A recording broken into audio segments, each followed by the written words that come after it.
Ozekhome, Igbo leaders in US in crucial meeting over Nnamdi Kanu. Nnamdi Kanu's lead counsel, Chief Mike Ozekhome, Wednesday held crucial meeting with Igbo leaders in the United States of America on how to secure freedom for the leader of the Indigenous People of Biafra, IPOB, as the federal government has refused to release him despite court judgments.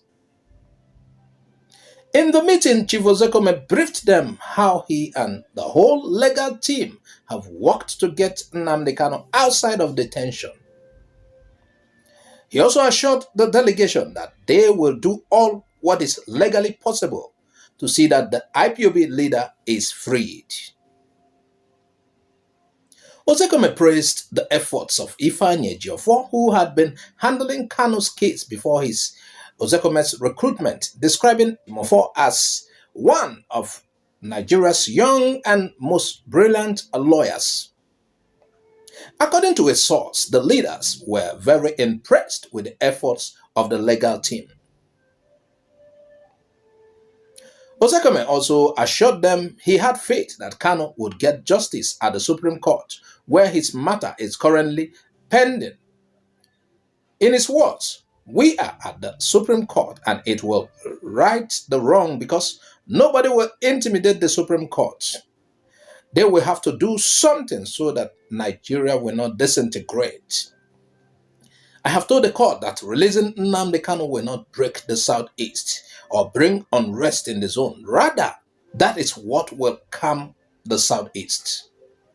This is because the day the Court of Appeal delivered the judgment ordering his release, there was spontaneous jubilation from Aba to Umuahia, Onitsha to Nnewi, Isiago to Abakaliki, Olu to Owerri, and the entire zone, even in Lagos and Abuja and other parts of Nigeria. So I told the court that if you want to have peaceful election and peace in the Southeast, and by extension Nigeria, then release Nnamdi Kanu." That was how Nnamdi Kanu started. When he was extrajudicially renditioned back to Nigeria on the 26th of June 2021, he sent Ifeanyi Ejiofor, a young, brilliant Nigerian lawyer who has been on Nnamdi Kanu's lawyer. So when they brought him forcefully back from Kenya, blindfolded, handcuffed, dehumanized, tortured, brought against all known international laws and local laws,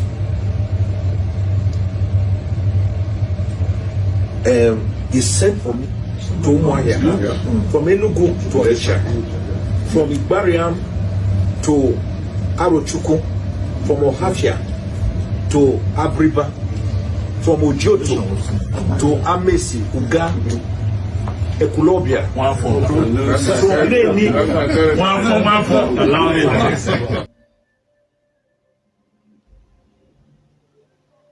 But the fact is, Ozekhome is right.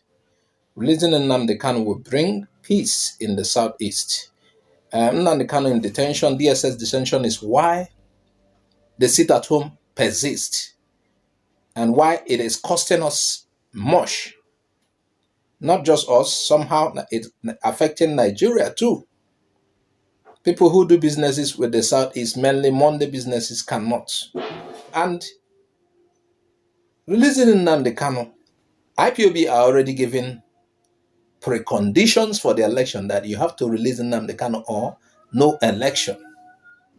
So I think releasing Nnamdi Kanu will solve a bit of the problem. And the tension in Southeast was compounded the moment Nnamdi Kanu was in the custody of DSS. So I think it made sense.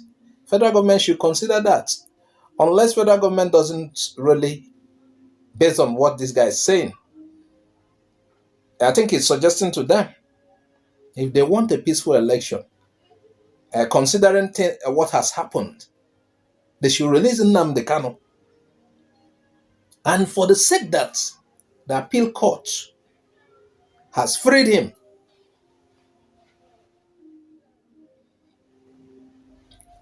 Peter Obi's reaction as Kwankwaso accused him of copying his manifesto. The Labour Party presidential candidate Peter Obi had an interview with Nigeria Right Now where he reacted to an accusation allegedly made by Rabiu Kwankwaso that the former governor of Anambra State plagiarized his manifesto for the 2023 presidential election. In the said interview, Obi was told by the interviewer that some of the presidential candidates, particularly Kwankwaso, accused him of prying into the privacy of his manifesto. In response to the allegation, Obi said, ever since he declared to run for presidency, he had been announcing that he would dialogue with separatist agitators. Therefore, he could not have copied anybody's manifesto.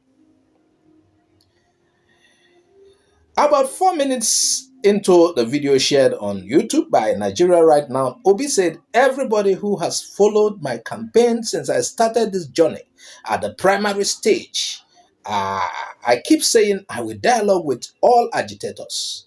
I don't think there is any candidate who has spoken more on issues of dialoguing or discussing with agitators as I've done. I've been doing it consistently, so I couldn't have copied anybody. But remember what I always say, I have consistently said that we are going to say will be similar. Even our document will be similar. I have said it repeatedly. What we are now selling is who will Nigerians trust, what he is saying, and what he's going to do.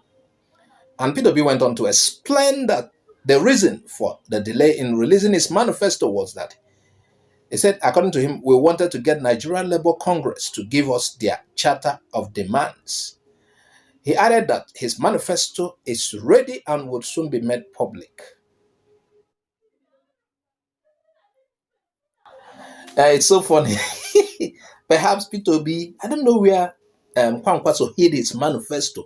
And Peter Obi, had been searching about, looking for it, and somehow, Kwankwaso kept it in one house in Imo. And Peter Obi found it, and inside the manifesto, Kwankwaso wrote, I will dialogue with separatist movement, IPOB and the rest of them. And Peter Obi now saw it. Let me quickly copy it to my own manifesto. Hey, there's nothing we will not see in Nigeria. Kwankwaso saying Peter Obi is copying from his manifesto. It may be a sort of expo, secondary school expo. I don't even know. It is an expo now. Peter Obi, are you doing giraffe method? What kind of method? Are you giraffing? Giraffe. And you are copying from Kwankwaso. Kwankwaso and manifesto. Who will copy who, by the way? And if you look at it naturally, I don't know what they will do after the election, but it is likely all the candidates will be saying they will dialogue. Though some may not do it when they win. Because when power comes, you see a different person. But it's likely all the whole candidates will say the same thing. So I wonder why Kwankwaso will be saying that Peter Obi is copying from his. It's for me, it's just funny. And I already see what many are seeing the same way too. A 3-horse race. I don't know, Kwankwaso, maybe that 3-horse, then a goat joining the race. Or what do you think?